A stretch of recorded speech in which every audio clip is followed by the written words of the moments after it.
Hi అందరికి. చాలామంది అయితే కోచింగ్ తీసుకోవాలనా లేదా అని అడుగుతున్నారు. వాళ్ళందరి కోసమే ఈ వీడియో. అయితే ఫస్ట్‌లీ కోచింగ్ ఎవరు తీసుకోవాలి? ఎవరికి అవసరము అంటే నేను ఫైనాన్షియల్‌గా స్టేబుల్‌గా ఉన్నా అనుకుంటే తీసుకోవచ్చు. అయితే కోచింగ్ అనేది మనకు ఒక మాత్రమే చూపిస్తది. కోచింగ్ తీసుకుంటే కంపల్సరీ జాబ్ వస్తదా? లేదా? అన్నది నీ మీదనే డిపెండ్ అయి ఉంటది. కోచింగ్ అనేది జస్ట్ ఒక మార్గం అంతే నీకు. ఎట్లా పోవాలి ఏందనేది చెప్తది.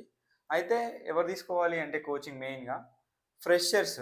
అంటే అసలు నాకు కాంపిటీషన్ అంటే ఏందో తెలవది. కాంపిటేటివ్ ఎగ్జామ్స్ అంటే ఏందో తెలవది. కొత్తగొస్తున్నాయి ఈ ఫీల్డ్‌కి అనేటోళ్ళు తీసుకుంటే వాళ్ళకి యూజ్ అయితది. దాని తర్వాత నా దగ్గర ఏం బేసిక్స్ లేవు. సబ్జెక్ట్స్ ఏముంటాయి, తర్వాత టాపిక్స్ ఏముంటాయి అని ఐడియా లేకపోతే కోచింగ్ తీసుకోవాలనమాట. అయితే కోచింగ్ తీసుకోవడం వలన కొన్ని యూజెస్ అయితే ఉన్నాయి మనకు. ఫస్ట్‌లీ ఏమొస్తదంటే షార్ట్ కట్స్ తెలుస్తది. అంటే ఏ సబ్జెక్ట్‌ని మొత్తం మనకు చాలా సిలబస్ ఉంటాయి చానా వరకు. అంత సిలబస్ అందటిని ఎట్లా కంప్లీట్ చేయాలి? అందులో మెయిన్ ఏమేం టాపిక్స్ ఉంటాయి? అంటే క్వెషన్స్ వచ్చే ఏరియాస్ మీద మనకు ఒక ఐడియా వస్తది. వాటిలో షార్ట్ కట్స్ ఎట్లా నేర్చుకోవాలని వస్తది. ఆ షార్ట్ కట్స్ అయితే కొంచెం ఉపయోగపడతాయన్నమాట మనకు. అది కోచింగ్‌లలో చెప్తారు. కొన్ని కొన్ని తెలవదన్నమాట మనకు. తెలియని విషయాలనైతే చెప్తారు.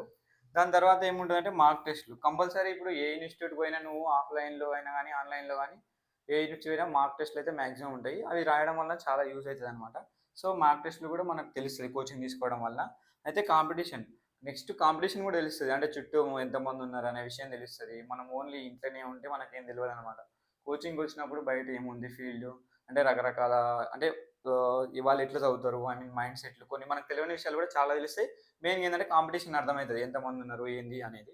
దాని తర్వాత అయితే కోచింగ్ తీసుకున్నా గూడా మెయిన్ ఇంపార్టెంట్ అంటే సెల్ఫ్ స్టడీ. నువ్వు కోచింగ్ తీసుకొని నేను మార్నింగ్ నుంచి ఈవినింగ్ వరకు క్లాస్‌లు ఇంటా వచ్చి కూర్చుంటుంటే కుదరదు. దాని తర్వాత నువ్వు ఈవినింగ్ ఇంటికి పోయిన తర్వాత గానీ, రూమ్‌కి పోయిన తర్వాత గానీ, హాస్టల్ పోయిన తర్వాత గానీ కంపల్సరీ అయితే చదువుకోవాలి. నీ సెల్ఫ్ స్టడీయే నీకు జాబ్ రావడానికి మెయిన్ కారణం అయితది. నువ్వు ఎంత కోచింగ్ తీసుకున్నా సరే కంపల్సరీ సెల్ఫ్ స్టడీ అయితే ఇంపార్టెంట్ అనమాట. ఓకే.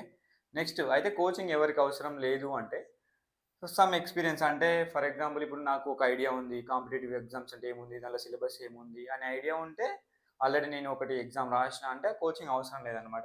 నెక్స్ట్ బేసిక్స్ అట్లా ఉన్నోళ్ళకి ఆల్రెడీ బేసిక్స్ ఉంటాయి. ఆ బేసిక్స్ ఉన్న వాళ్ళకి కోచింగ్ పెద్దగా అవసరం లేదనమాట. అయితే కోచింగ్ తీసుకోకుండా ఉన్న వాళ్ళు ఏం జేయాలంటే చుట్టూ ఇప్పుడు ఇంటి దగ్గరున్న, రూమ్ దగ్గరున్న, హాస్టల్‌లో ఉన్నా సరే నీ చుట్టుముట్టు నీకు స్టడీ అట్మాస్ఫియర్ అనేది ఉండాలి కంపల్సరీగా.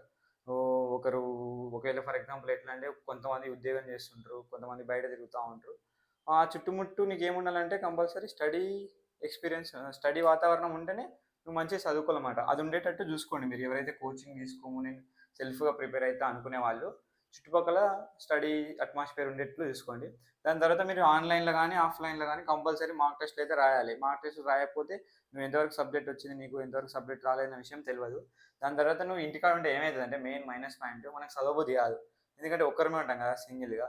సో, కంపల్సరీ నువ్వు డిసిప్లిన్‌గా ప్రతిరోజు సేమ్ టైంకి లేవడం, సేమ్ టైంకి పడుకోవడం, మధ్యలో కొన్ని సబ్జెక్టులు పెట్టుకొని చదువుకోవడం లాంటివి చేయాలి.